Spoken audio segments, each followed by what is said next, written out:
Már jó ideje terveztem, hogy egy hétvégén kirándulást teszek Budapesten. 11-re meg is érkeztem a nyugati pályaudvarra. Nagyon vártam már, hogy Judit megérkezzen, hiszen sok programot terveztem mára. Egy kicsit féltem a borongós időtől, de a lelkesedésünk nem hagyott alá. Nekivágtunk hosszú útunknak. Az első állomás a Margit-sziget volt.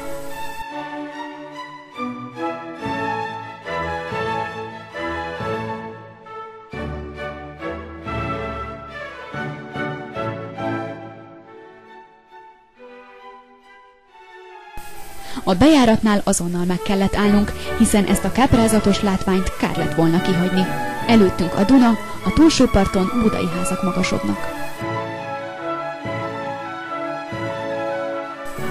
Megmutattam Juditnak a zenélő szökőkutat. Tudtátok, hogy ez Magyarország legnagyobb szökőkútja?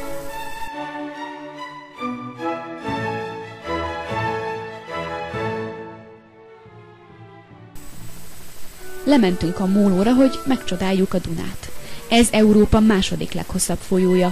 A Fekete-erdőből ered és hosszú utat megtéve a Fekete-tengerbe ömlik. Napjainkban fontos hajóút. A Duna a világ legnemzetközibb folyója, 10 országon halad át.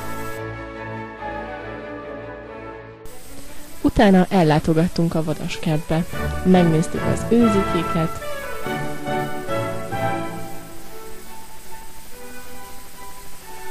a kacsákat, a nyuszikat, sőt, a gólyákat is.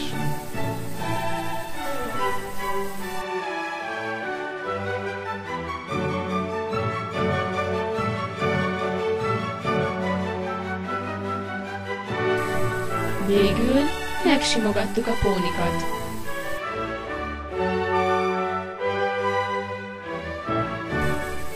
A szigetet régen Nyulak szigetének hívták. Új nevét Szent Margitról kapta, 4. Béla lányáról. A király fogadalmat tett, hogy ha a tatárok kivonulnak az országból, apácának adja a lányát. A kolostor romjai ma is láthatóak.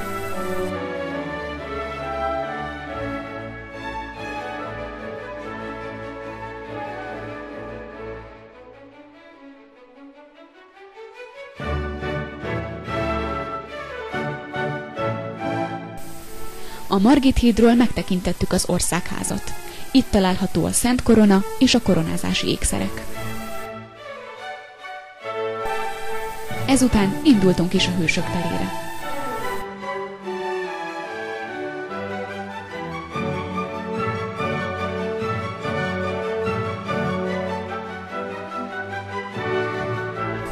A Hősök tere Budapest legtágasabb tere. A magasba emelkedik Gábriel arkangyal szobra. Itt található még például Bocskai István, Bethlen Gábor, Tököli Imre, II. Rákóczi Ferenc, Kossuth Lajos és Árpád vezér szobra. Jobbján a Szépművészeti Múzeum.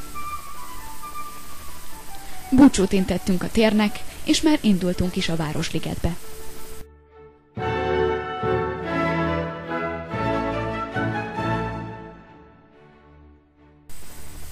Épp egy vásár kellős közepébe csöppentünk. Nem hagyhattuk ki, hogy szemügyre ne vegyük a kézzel készített vásárfiát.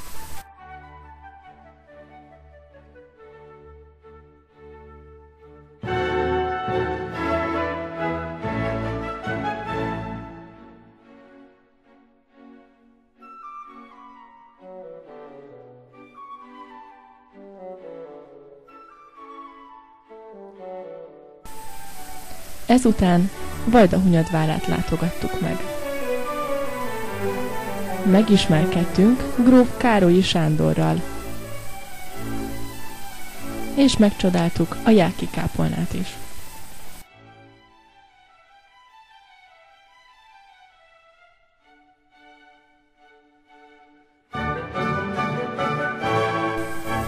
Utunk végére érve hazaindultunk. Hatalmas város ez a Budapest.